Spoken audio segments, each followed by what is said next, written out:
درود پاک کا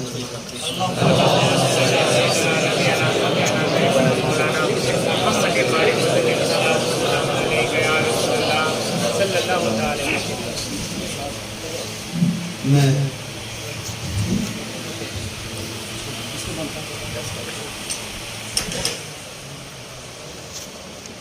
اس وقت کسی تقریر کی ڈر سے حاضر نہیں ہوا اور میں اس تقاریر کی فل سے تقریریں جو میں نے کی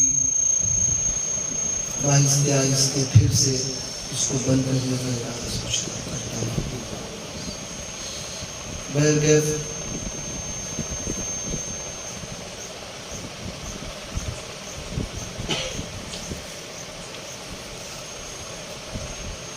مولانا مفتی حسن رضوی صاحب نے بھی فرمایا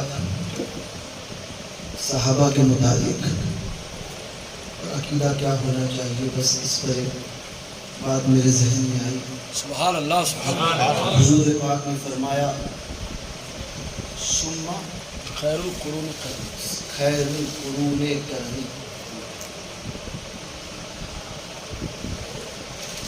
میرے بعد سب سے بہتر زمانہ جو ہے ثم الذین ثم الیلون، تو صحابہ کا ہے سب سے بہتر زمانہ۔ کرنی جو لفظ ہوتا ہے نا، یہ کاف، رے، نون اور یا، یہ چار لفظوں سے۔ سبحان اللہ سبحان اللہ۔ اب اس میں خلافت دیکھیے، سبحان اللہ۔ لفظ کرنی میں حضور نے فرمایا سب سے بہتر زمانہ کرنی، لفظ کرنی چار لفظوں سے سبحان اللہ۔ رے، یا، نون اور یا، سمجھے؟ اسی میں خلافت پنہا ہے۔ 30 سال اسی میں۔ قاف کو دیکھیے، ابو بکر صدیق کا آخری لفظ، صدیق کا آخری لفظ قاف ہے، پہلے صدیق، ٹھیک ہے؟ رے دیکھو، کرنی، عمر کا آخری لفظ رے، دوسرے خلیفہ عمر فاروق، ٹھیک ہے؟ نون آتا ہے تیسرا لفظ، کرنی حضور نے فرمایا۔ عثمان کے حرف کا آخری حرف جو ہے عثمان کے لفظ کا نون ہے، وہ عثمان، نون سے جو ہے وہ عثمان مراد ہے، اور یا علی کا آخری حرف یا ہے۔ خلافت ثابت ہے۔ نعرہ رسالت یا رسول اللہ، کار جیلانی میں اصحاب قبلہ زندہ باد، مسلک اعلی حضرت زندہ باد۔ ماشاءاللہ۔ چار الفاظ میں حضور نے فرمایا، چار الفاظ میں 30 سال کی خلافت، خلافت راشدہ بالترتیب اور افضلیت اور فضیلت کے ساتھ حضور نے اس میں بتا دیا کرنی سب سے بہتر زمانہ۔ پہلا زمانہ ابو بکر کا، دوسرا عمر کا، پھر عثمان کا، پھر علی کا۔ حضور نے اس سے ثابت کر دیا کہ پہلے خلیفہ ابو بکر، دوسرے عمر، تیسرے عثمان، چوتھے علی۔ بس یہ بات کہنی تھی، عقیدے کی بات چلی تھی تو میں نے سوچا اس بات کو ذکر کر دوں۔ بہرکیف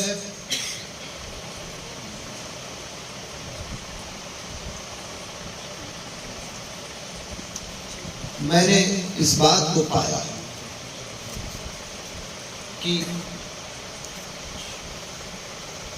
اللہ تبارک و تعالی انسان کو وہ علم دے جو علم اسے نفع پہنچائے،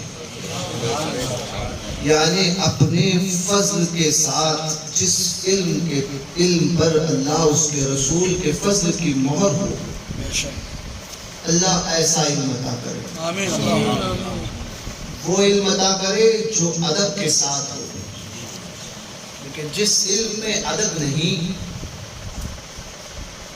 وہ علم تمہیں کوئی فائدہ نہیں دے بے سکتا۔ شک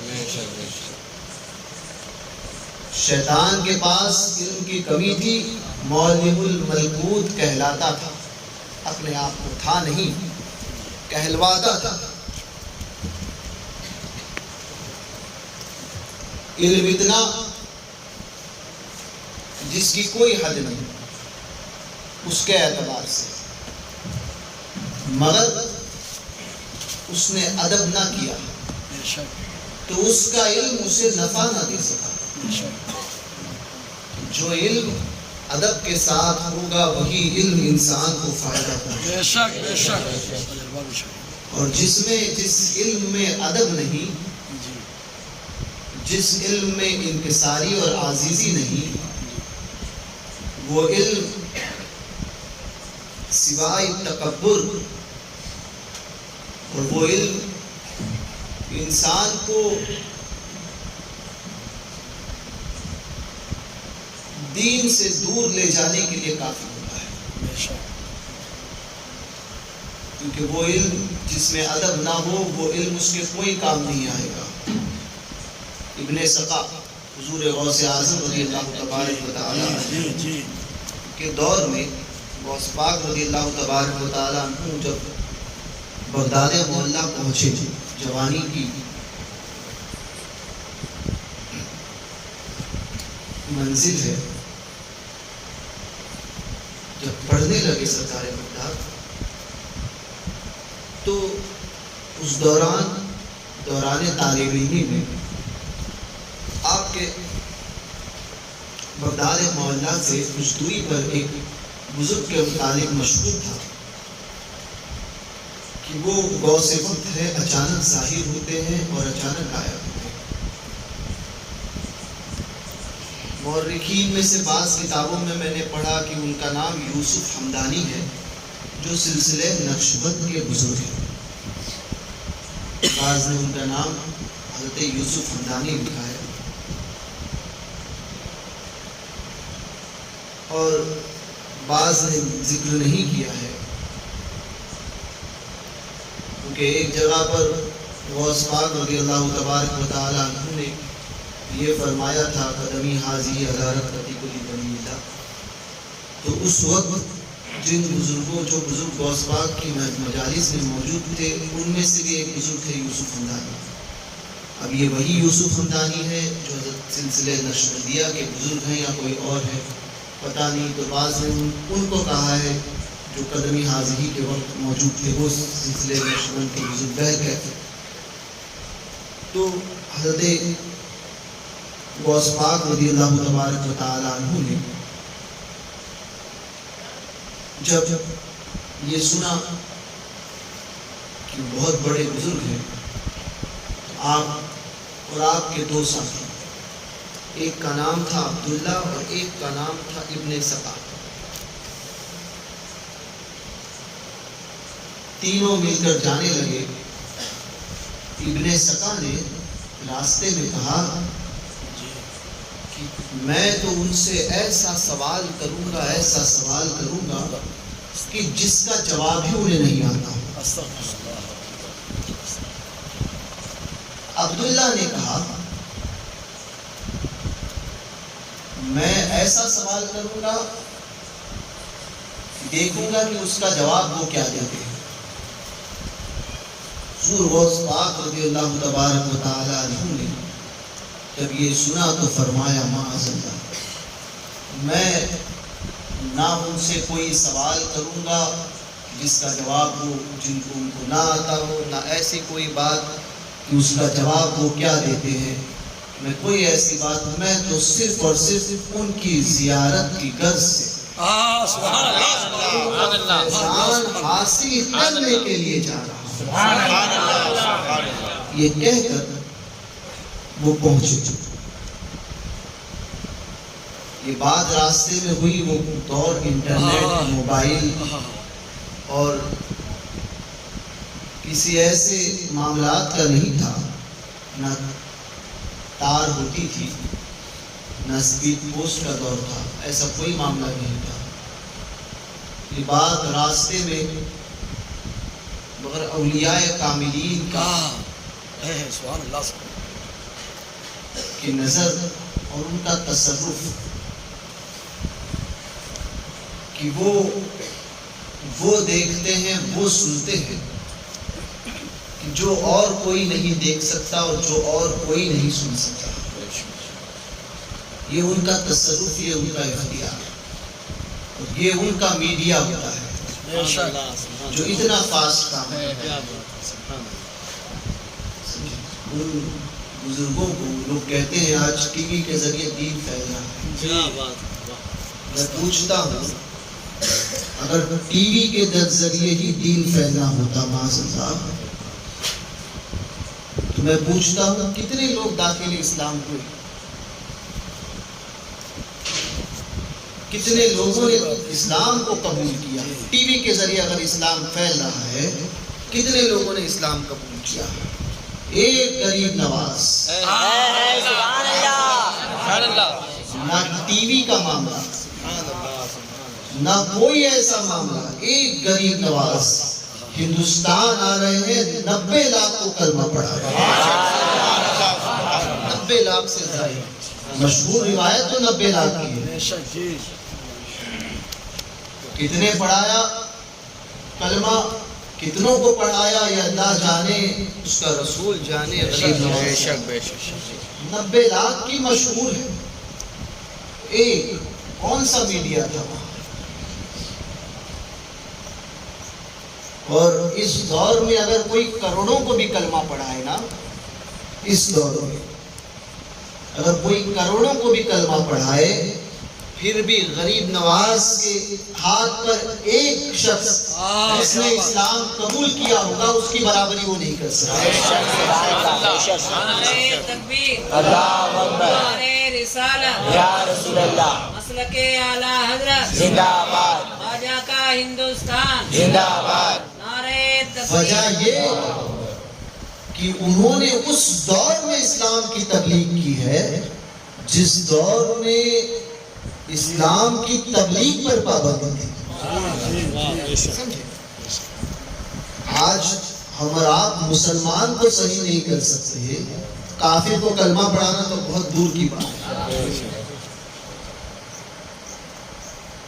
بہرکیف وہ میڈیا جو اولیاء کاملین کا تھا، حضرت سرکار بغداد رضی اللہ تبارک تعالیٰ عنہ نے راستے میں یہ باتیں ہوئی. حضور غوث پاک نے یہ فرمایا تھا کہ میں تو صرف ان کی زیارت کی غرض سے فیوز و برکات حاصل کروں، اس لیے جاتا ہوں.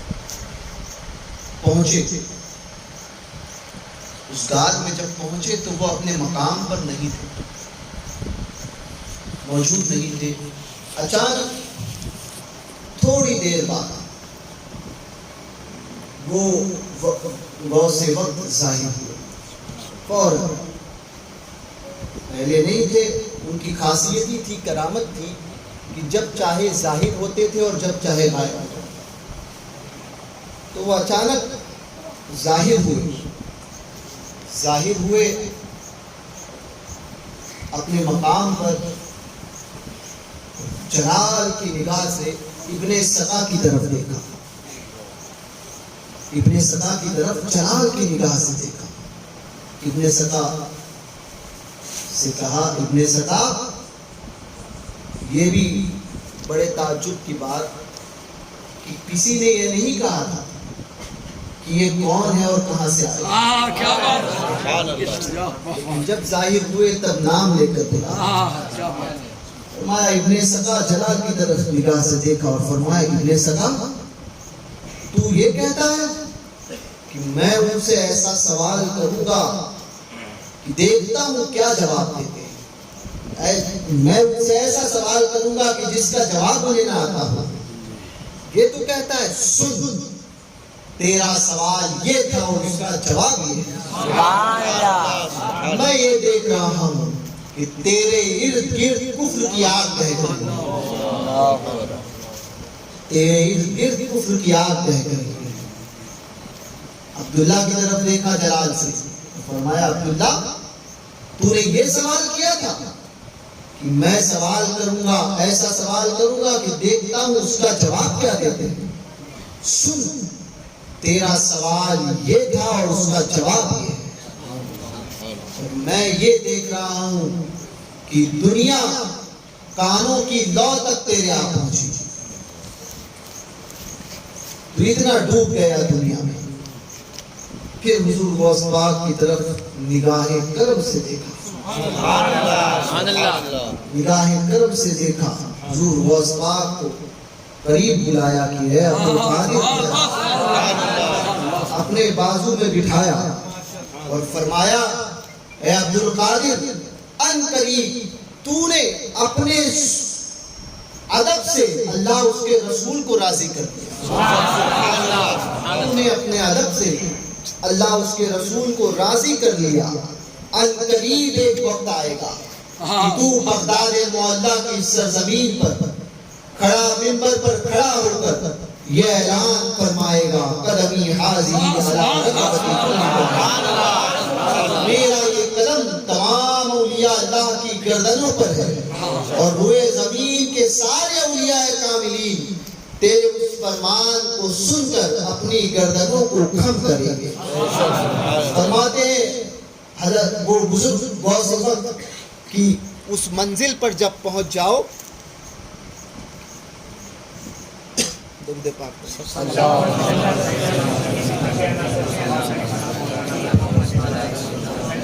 بزرگ فرماتے ہیں جب اس منزل پر پہنچ جانا اور جب یہ اعلان کرنا تو اس سفید ریش بوڑھے کو نہ بھولنا۔ یہ فرمایا، غوث پاک کے پر شفقت فرمائی اور پھر غائب ہوئے۔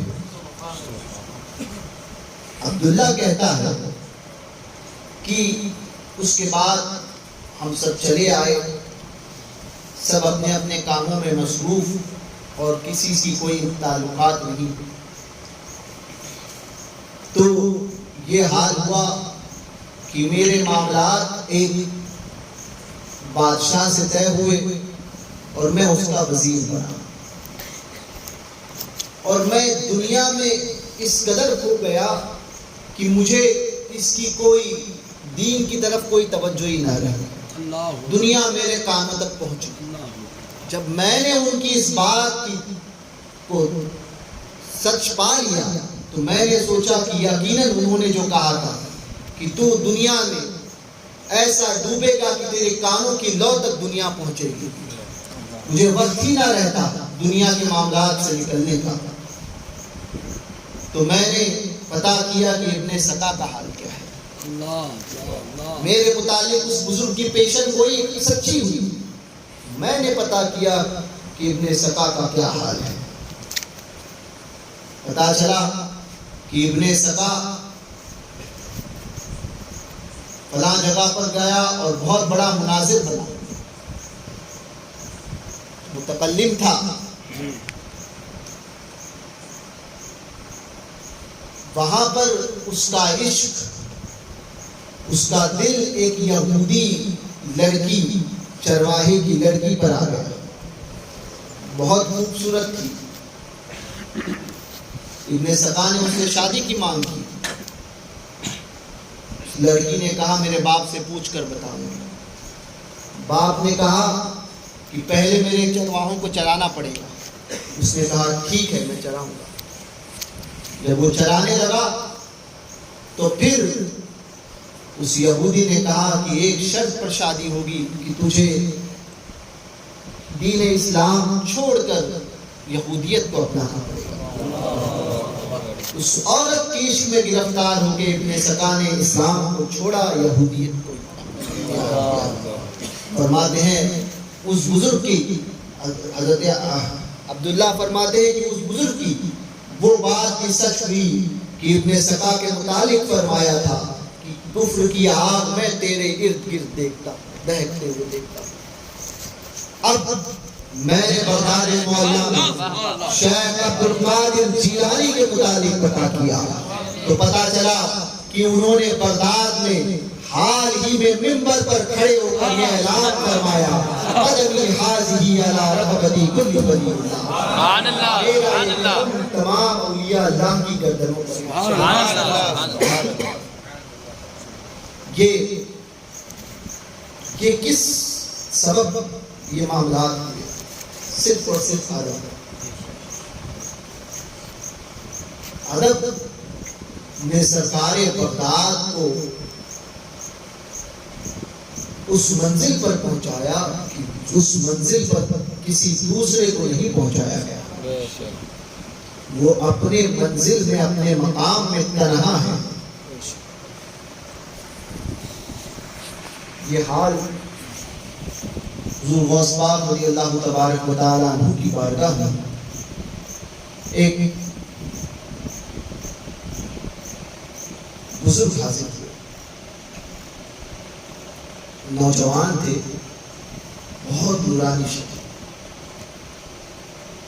آئے دربار کے باہر حاضر ہوئے اور اس کی حضور اجازت چاہتے، سرکار بغداد نے کہا آؤ اندر آؤ، اندر بیٹھے، حضور غوث پاک کی بارگاہ میں کچھ باتیں عرض کی، سرکار بغداد نے کہا ٹھیک ہے،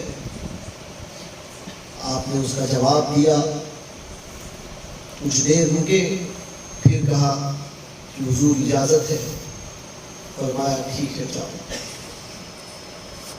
ملاقات ایسی کہ جیسے بہت وقت سے جانتے ہو، وہ پھر اپنے خانقاہ کے باہر گئے۔ اب حضرت علی بن ہیتی رضی اللہ تعالیٰ عنہ، لوگ ہیتی پڑھتے ہیں اس کو، وہ لفظ ہیتی ہے، علی بن ہیتی لوگ اکثر پڑھتے ہیں، وہ علی بن ہیتی ہے۔ ہیت ایک جگہ کا نام ہے اور ہیت کا رہنے والا ہیتی ہوتا ہے، ہیتی نہیں۔ تو حضرت علی بن ہیتی رضی اللہ تبارک و تعالیٰ عنہ وہ وہاں سے نکلے اور باہر جا کر دیکھا تو انہیں نہ پایا، عرض کی حضور اس شکل کے شخص کو ہم نے کبھی بغداد معلیٰ میں نہیں دیکھا اور آپ کی مجلس میں نہیں دیکھا، حضور یہ کون تھے جو آئے اور آ کر کچھ معروضات پیش کی اور پھر چلے گئے؟ حضور غوث پاک رضی اللہ تبارک و تعالیٰ عنہ نے فرمایا کہ یہ بیت المقدس کے رہنے والے ایک اللہ کے ولی جو رجال الغیب میں سے، سبحان اللہ سبحان اللہ، میرے پاس ایک قدم میں، بیت المقدس سے ایک قدم میں، سبحان اللہ سبحان اللہ، جی فلسطین ملک شام سے آگے ہے، پہلے وہ ملک شام کا ہی علاقہ تھا، جی تاریخ پڑھیں گے تو آپ کو پتہ چلے گا، مگر بعد میں اس کو الگ کیا گیا، تو فلسطین مسجد اقصیٰ، ٹھیک ہے، تو اس وہاں سے بغداد، ایران، عراق، اس فاصلے کو طے کرنا ہزاروں کلومیٹر کا فاصلہ ہے، سبحان اللہ صرف ایک قدم میں انہوں نے طے کیا۔ سبحان اللہ، فرمایا عرض کی حضور کس لیے آئے تھے؟ کہا وہ صرف ادب سیکھنے کے لیے آئے تھے،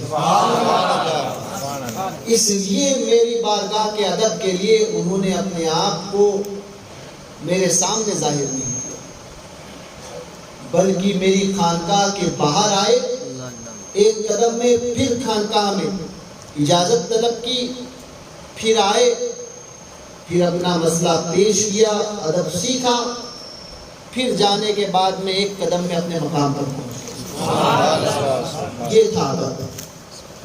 حضرت علی بن ہیتی رضی اللہ تعالیٰ یہ وہ بزرگ ہیں کہ ان کا نام جو کثرت سے لیتا علی بن ہیتی، علی بن ہیتی رضی اللہ تعالیٰ، اس کو شیر نہیں کھائے گا، سبحان اللہ سبحان اللہ، شعر جو ہے وہ حضرت علی بن ہیتی رضی اللہ تبارک و تعالیٰ عنہ کا نام کثرت سے لینے والے کو نہیں کھائے گا. جہاں مچھر زیادہ ہو اور بہت زیادہ کاٹتے ہو تو وہاں پر حضرت علی بن ہیتی رضی اللہ تبارک و تعالیٰ عنہ کا نام کثرت سے لیا جائے, پڑھا جائے, مچھر اس شخص کو کاٹنا چھوڑ دیں گے. یہ ان کے نام کی فضیلت, ان کے نام کی برکتیں ہیں. علی بن ہیتی رضی اللہ تبارک و تعالیٰ. ویسے شیر کے متعلق ہے کہ شیر اس کو بھی نہیں کھاتا, اور ایک تو صحیح النسب سادات کو شیر نہیں کھاتا. بے شک. ایک سبحان اللہ جس سبحان سے زندگی میں کوئی حرام کام سرزد نہ ہوا ہو اس کو کبھی شیر نہیں سبحان اللہ. شیر روزانہ اٹھ کے یہ دعا کرتا ہے اپنے رب کی بارگاہ میں, اے اللہ مجھے ایسے شخص پہ مسلط نہ فرما بے شک جی. جس نے زندگی میں کبھی حرام کیا.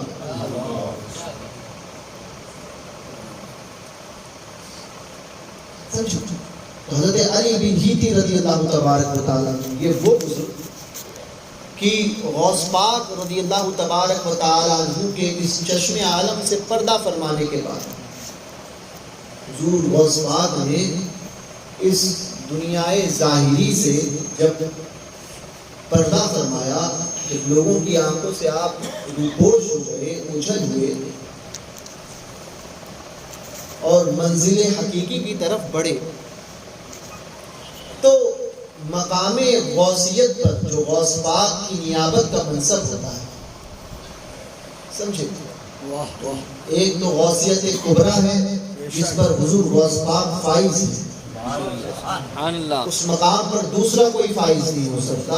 اس کی نیابت غوثیت صغریٰ کا مقام ہوتی ہے. اس منصب پر حضرت علی بن ہیتی رضی اللہ تبارک و تعالیٰ عنہ غوث پاک کے بعد سب سے پہلے فائز ہوئے. سبحان اللہ. حضرت علی بن ہیتی رضی اللہ تبارک و تعالیٰ عنہ غوثیت صغریٰ کے منصب پر, یعنی غوثیت کے منصب پر, صغریٰ اور کبریٰ ایک بات کی بحث ہے, غوثیت کے منصب پر سب سے پہلے حضرت علی بن ہیتی فائز ہوئے غوث پاک کے بعد میں. ان کے بعد شیخ خلیل سرساری, ان کے بعد حضرت غوث رفاعی احمد الکبیر رفاعی. سبحان اللہ. سبحان اللہ. تو علی بن ہیتی یہ وہ بزرگ کہ حضور غوث پاک رضی اللہ تبارک و تعالیٰ عنہ فرمایا کرتے تھے کہ علی بن ہیتی میرا بھائی ہے. واہ واہ سبحان اللہ. سبحان اللہ سبحان اللہ. علی بن ہیتی, غوث پاک فرما رہے علی بن ہیتی میرا بھائی ہے. اور ایک روایت میں ہم نے اپنے بزرگوں سے سنا کہ غوث پاک فرماتے تھے کہ دنیا کے سارے اولیاء میرے دسترخوان کے پوشاک ہیں. ٹھیک ہے, یعنی میرے دسترخوان سے ٹکڑا کھانے والے ہیں, میرے دسترخوان کے مہمان ہیں. جی بے شک بے شک. دنیا کے سارے اولیاء, اور میں مہمان ہوں علی بن ہیتی کے دسترخوان. یہ مقام ہے علی بن ہیتی,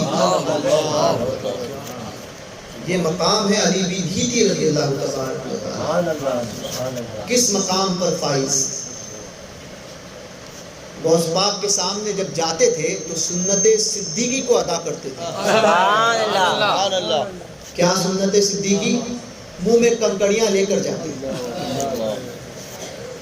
بولتے نہیں تھے. غوث پاک فرماتے تھے کہ علی بن ہیتی بولتے نہیں ہو, کچھ تو کہو. تو پھر عرض کرتے تھے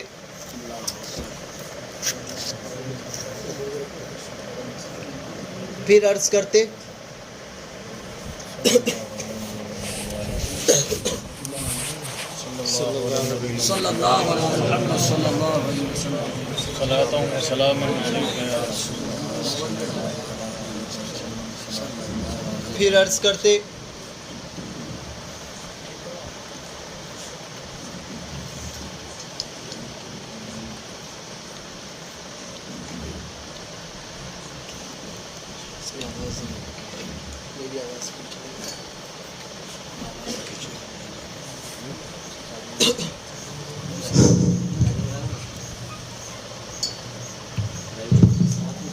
درود پاک میں اللہ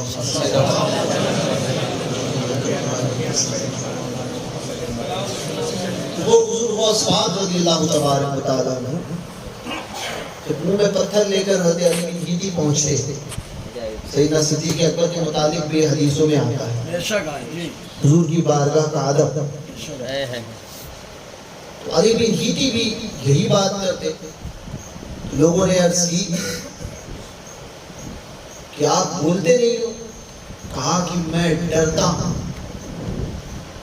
اس بات سے کہ بارگاہ غوثیت میں حضور غوث پاک کے آگے ان کے سامنے ان کی آواز پر کہیں میری آواز بلند نہ ہو جائے. اس لیے ڈرتا ہوں کہ جو کچھ کمایا ہے میں نے، جو کچھ کمایا ہے کہیں وہ سب کے سب ذرائع نہ ہو جائے، اللہ اکبر اللہ اکبر وہ سلب نہ کر لیا جائے. اللہ اکبر اللہ اکبر. اس لیے میں ڈرتا ہوں اس بات سے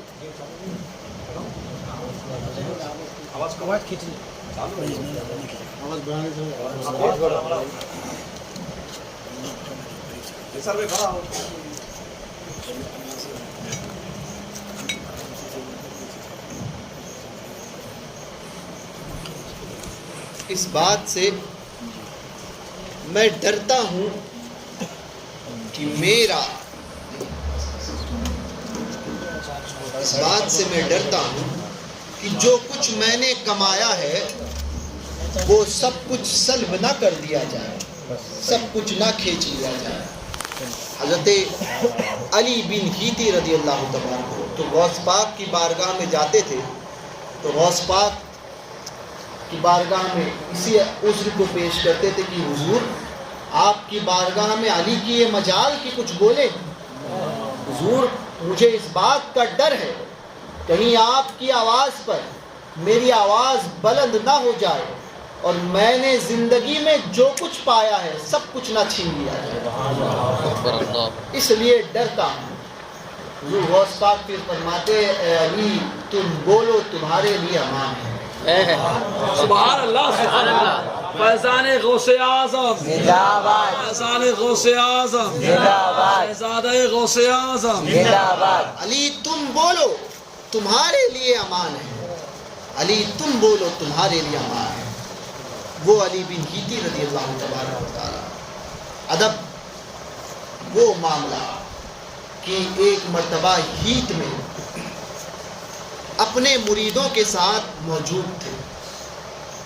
ہیت میں کہیں جا رہے تھے، سواری لائی گئی، سواری میں گھوڑا پیش کیا گیا، گھوڑے پر سواری. حضرت علی بن ہیتی کے مریدین تھے اور ہیت بغداد معلیٰ سے 250 کلومیٹر کے فاصلے پر، 250 کلومیٹر سے 250 کلومیٹر کے فاصلے پر ہیت شریف. تو ہیت میں موجود تھے، سفر کر رہے تھے، کہیں جا رہے تھے. مریدین کا ایک بڑا حلقہ تھا، گھوڑا پیش کیا گیا، ابھی زن پر پیر رکھنے ہی جا رہے تھے کہ حضرت علی بن ہیتی رضی اللہ تبارک و تعالی عنہ نے پیر ہٹایا اور ہاتھ باندھ کر گھوڑے کے سے پیچھے ہو گئے، پیچھے ہوئے اور ہاتھ باندھ کر کے کھڑے ہو گئے، گردن کو نیچے کر دیا. کئی دیر تک اسی حالت میں رہے. اس کے بعد میں تھوڑی دیر بعد پھر آپ گھوڑے پر چلنے لگے. عرض کی کسی نے حضور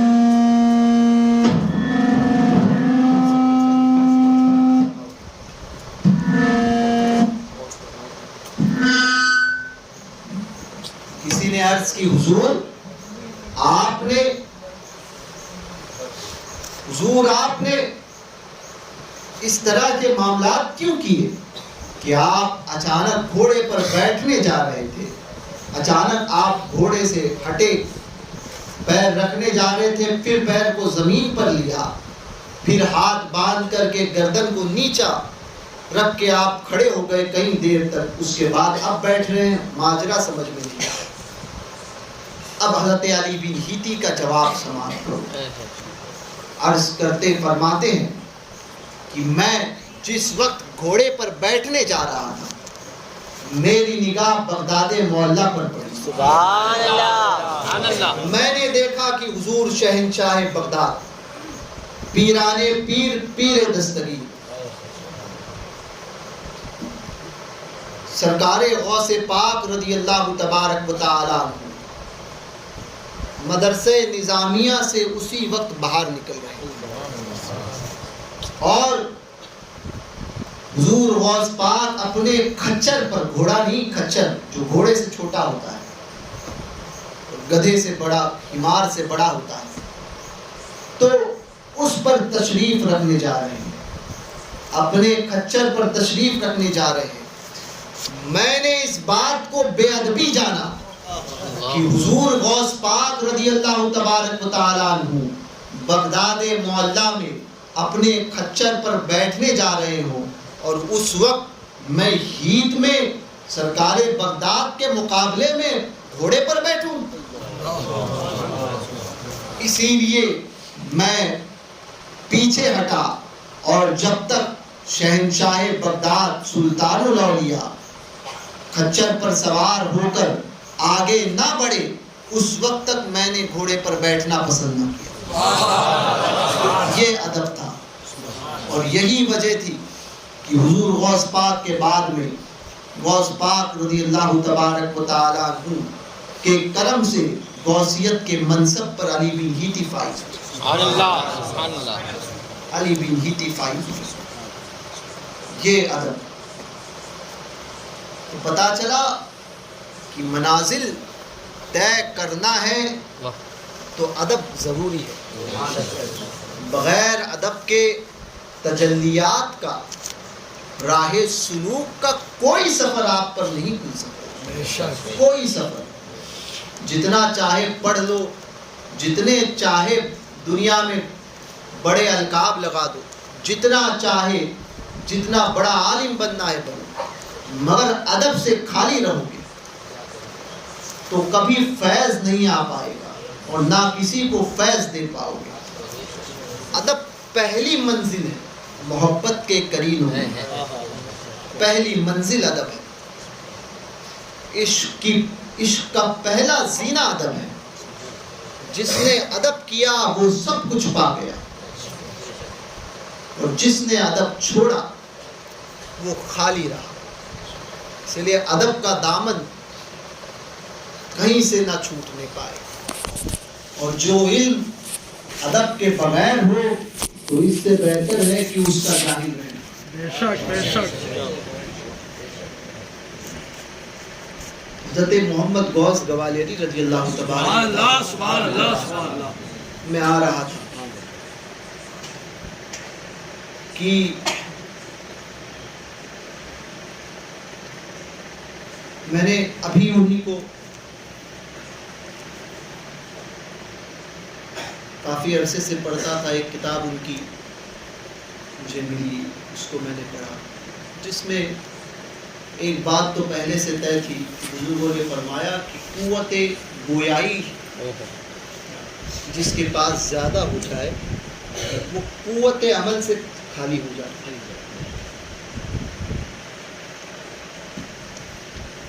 اس لیے میں نے یہی سوچا کہ اس قوت گویائی کو ختم کیا جائے۔ زیادہ بولنا عمل کے کہیں عمل کو ختم نہ کرے۔ اور حضرت محمد غوث گوالیری رضی اللہ تبارک و تعالی عنہ پیری مریدے کے متعلق ایک باب میں آپ تحریر فرماتے ہیں کہ میں جب مشاہدات کرنے لگا تو میرے شیخ کاظم رحمۃ اللہ تعالی علیہ نے مجھ سے فرمایا تھا کہ فلاں جگہ چلے جانا اور وہاں پر محو عبادت رہنا، مگر اس دوران کوئی بھی اگر تم سے بیعت کے لیے حاضر ہو جائے 1 سال تک، تو اس کو داخلے سلسلہ نہ کرنا، داخلے سلسلہ نہ کرنا۔ میں مجاہدے میں بیٹھا، 8 مہینے نہ گزر پائے تھے کہ ایک شخص اس کھنڈرات کی طرف آیا اور اس نے عرض کی کہ حضور بیعت میں داخل کر لیجیے۔ میں نے یہ کہا کہ میں مرید نہیں بناؤں گا۔ اس نے ضد کی، طلب سچی تھی، جب اس نے ضد کی مجھے رحم آیا اور میں نے اسے داخلے سلسلہ کیا۔ اسی وقت میرے سر میں درد شروع ہوا، اسی وقت میرے سر میں درد شروع ہوا۔ میں نے اب یہ ارادہ کیا کہ اب کسی کو مرید نہیں کروں گا، اور اب پھر میں نے قصد کیا کہ اب پھر سے 1 سال تک مجاہدہ کروں گا۔ پھر میں نے قصد کیا، مجاہدے کا وقت چند مہینے نہ گزر پائے تھے، پھر ایک شخص آیا، اس نے پھر یہی بات کہی، مرید ہونا ہے۔ میں نے منع کیا، اس نے ضد کی، تب جا کر مجھے اس کی طلب سچی نظر آئی۔ میں نے پھر اس کو داخلے سلسلہ کیا۔ جیسے ہی مرید کیا، پھر وہی سر کا درد آیا، وہی سر کا درد، وہی بوجھ محسوس ہوا۔ اب میں نے قسم کھائی کہ اب کسی کو مرید نہیں کروں گا، کوئی بھی آ جائے، کسی کو مرید نہیں کروں گا، کوئی بھی آ جائے۔ اب جانے کے بعد میں ایک وقت گزرا، پھر میں نے 4 سال مجاہدے کی کہ اب کسی سے کوئی تعلق نہیں رکھوں گا، مجاہدے کی نیت کی۔ پھر چند ماہ گزرے تو ایک سید زادے میرے پاس تشریف لائے اور انہوں نے مجھ سے بیعت کی طلب کی۔ محمد غوث گوالیری فرماتے ہیں کہ میں نے صاف انکار کیا، میں نے صاف انکار کیا، کہا کہ میں نے وعدہ کیا ہے کہ میں بیعت میں داخل نہیں کروں گا۔ تو کہا کہ سید زادے نے بحث شروع کر دی، کہا اگر آپ بیعت نہیں کرو گے تو کون کرے گا؟ کہا یہ معاملات میرے ساتھ پہلے ہو چکے ہیں اور میں نے اس سے وعدہ کیا ہے کہ اب بیعت میں کسی کو داخل نہیں کروں گا۔ تو کہا کہ رب تبارک و تعالیٰ کی طرف نہیں تو حضور کی اتباع پیروی کے لیے ہی کر لو داخل سلسلہ۔ تو میں نے سوچا کہ یہ بات تو خالی نہیں، چلو صرف برکت کے حساب سے کہ وہ پیروی ہو جائے اس لیے داخل کر لوں، کیونکہ بیعت کے بہت سے طریقے ہیں، ایک بیعت ارادتی ہوتی ہے اور ایک بیعت تبرکی ہوتی ہے۔ پھر کبھی انشاءاللہ اس پہ بات کروں گا۔ بیعت ارادتی میں غیر عالم کا شامل ہونا ہی حرام ہوتا ہے، اور بیعت تبرکی میں سب کو ہی شامل ہو جاتے ہیں۔ بہرکیف بیعت میں نے کہا چلو بیعت کر لوں۔ اب میں نے بیعت کی، اب میرے سر میں درد ہوا، اور اس بار کا درد پہلے دونوں دردوں سے زیادہ تھا۔ میں نے کہا کہ یا اللہ یہ کیا ماجرا ہے، کیا میں اس قابل نہیں؟ اتنے میں حاطف ظاہر ہوا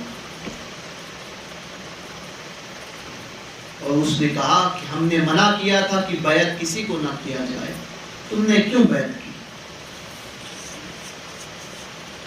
کہا کہ اس نے یہ کہا تھا، کہا کہ ہم نے 2 مرتبہ منع کرنے کے بعد اور تم نے 2 مرتبہ ہم سے وعدہ کرنے کے بعد میں بیعت ظاہر کی، تو یہ کیوں کیا؟ جاؤ اب تمہارے سارے معاملات ختم۔ حضرت محمد غوث گوالیری فرماتے ہیں یہ کہنا تھا کہ حضرت شیخ کاظم جو ہے وہ حضرت صاحب ہوئے اور کہا کہ محمد غوث کیا معاملہ ہے؟ میں نے کہا حضور ایسا ایسا مسئلہ ہوا. ہاتھ پکڑا اور کہا چلو. تو کہا حضور کہا؟ کہا چلو سلطان العارفین حضرت بایزید بستانی تحفیظ ان کے نام کی برکت کا معاملہ ہے کہ جن کو ان کا نام تحفور بن عیسیٰ جو 20 مرتبہ روزانہ لے گا انشاءاللہ تبارک و تعالی اس کا خاتمہ بھی خیر ہوگا. سبحان اللہ. تو وہ لے کر وہاں پہنچے. اپنی کیفیت کو انہوں نے عرض کیا. بایزید بستانی نے فرمایا کہ جب تم مرید چونکی کرتے ہو تو اپنے مریدوں کا بار تمہارے سر پر آ جاتا ہے، اس لیے تمہارے سر میں درد ہوتا ہے. حضور دوسرے بھی تو بیعت کرتے ہیں تو ان کو کبھی یہ معاملات نہیں. بایزید بستانی نے اب جو فرمایا وہ سنی. فرماتے ہیں دوسرے جو کرتے ہیں وہ اس منزل پر ہوتے ہی نہیں کہ جس منزل پر وہ کسی کو کچھ دے سکے. چونکہ تم لشکر محمدی میں سے ہو اس لیے اس کا سارا بار تم اپنے سر پر لے لیتے ہو، اس لیے وہ سارے معاملات. اب بایزید بستانی نے بڑا طویل واقعہ ہے حضور کی بارگاہ میں محمد غوث گوالیری کو پیش کیا. سبحان اللہ سبحان اللہ. پیش کیا. حضور نے فرمایا کہ میں نے تمہیں اور تمہاری صبح قیامت تک کے آنے والے سلسلے اہل سلسلہ کو اپنے لشکر میں شامل کر لیا. بہت باتیں ہوئی اور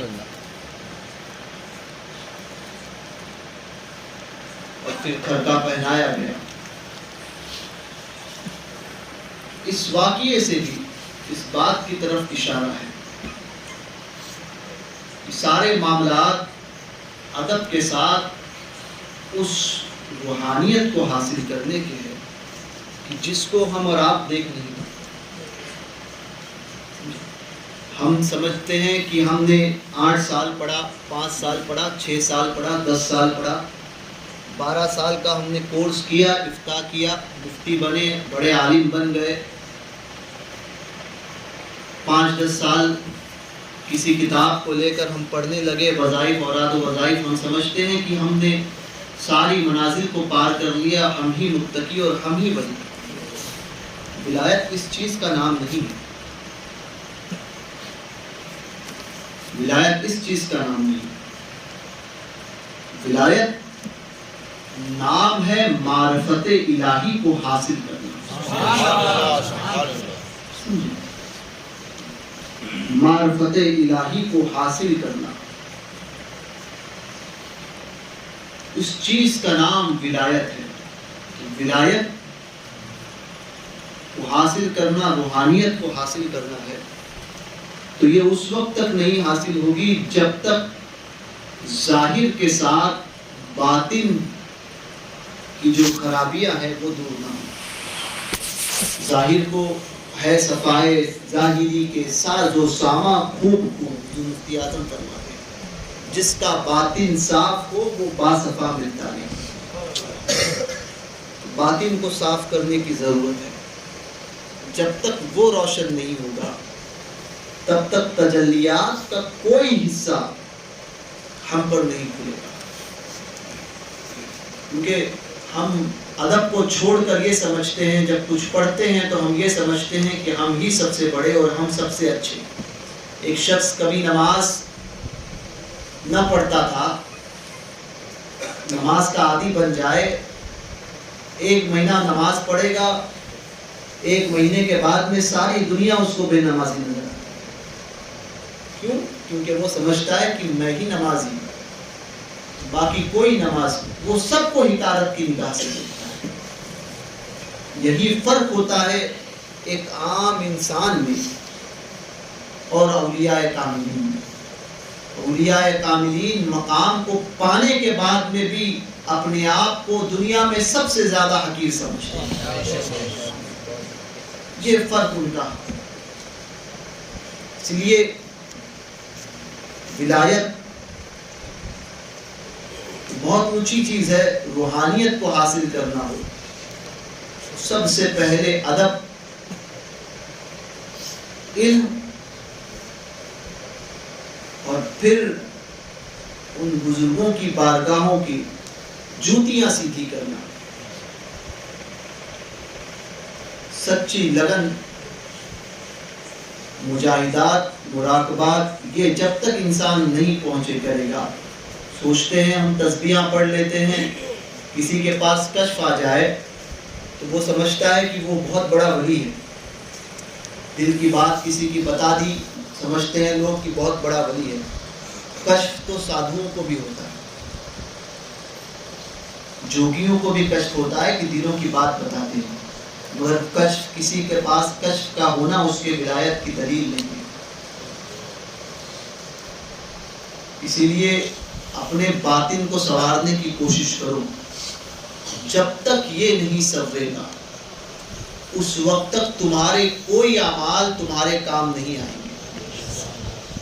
عمل کا دار و مدار نیتوں پر ہے. نیت درست ہوگی تبھی عمل فائدہ پہنچائے گی. عمل کا دار و مدار نیت پر ہے. ایک شخص نے یہ نیت کی کہ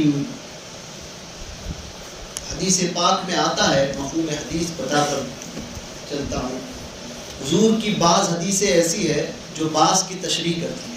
بے شک. یہ عمل کا دار و مدار نیتوں پر ہے. اس کے متعلق بشیر القاری میں حضرت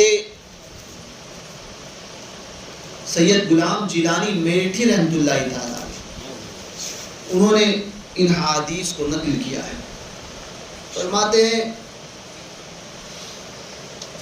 کہ حدیث پاک میں آیا کہ ایک شخص، مفہوم حدیث بیان کر رہا ہوں، ایک شخص کے پاس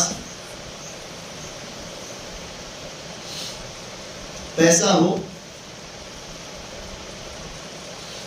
اور اس کے بعد میں وہ خیرات کرے اچھے کام میں. دوسرے شخص نے اس کو دیکھا، اس کے پاس پیسہ نہیں تھا، مگر اس نے یہ سوچا کہ اگر میرے پاس بھی یہ پیسہ ہوتا تو میں بھی اس پیسے کو اسی طرح سے اچھے کام میں، راہ خدا میں صرف کرتا، خرچ کرتا. پس فرمایا گیا کہ ثواب میں وہ اور وہ دونوں برابر ہیں. سبحان اللہ. صرف نیت کی تھی. میرے پاس ہوتا، خرچہ بھی نہیں کیا ہے، ہوتا تو میں بھی ایسا کرتا اللہ کی راہ میں. فرمایا ثواب میں وہ اور دونوں برابر ہیں. اور ایک شخص کے پاس پیسہ تھا اور اس نے غلط راہ میں کیا کام، گناہوں میں اس کو گزارا. دوسرے شخص نے دیکھا، اس نے کہا کہ اگر میرے پاس بھی ہوتا تو میں بھی اس کو اسی طرح سے استعمال کرتا. فرمایا بس گناہ میں وہ دونوں برابر. عمل کا دار و مدار نیت ہوگا. اس لیے اپنی نیتوں کو اچھا کرو. سمجھے؟ یہ حسد، یہ بغض، کسی کے متعلق بری باتیں یا کسی کے متعلق بری سوچ کو رکھنا، ان باتوں سے گریز کرو کہ پتہ نہیں کہ اللہ تبارک و تعالی کی خفیہ تدبیر میں اس کے لیے کوئی بھلائی ہو اور تمہارے لیے وہی شر. اس لیے پناہ مانگتے رہو اللہ تبارک و تعالی کی.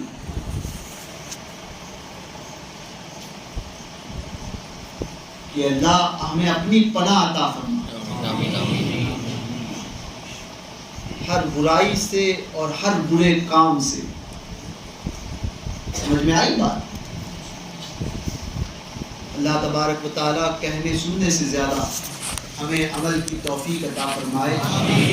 جو کچھ کہا گیا اسے اللہ تبارک و تعالیٰ اپنی بارگاہ میں قبول فرمائے.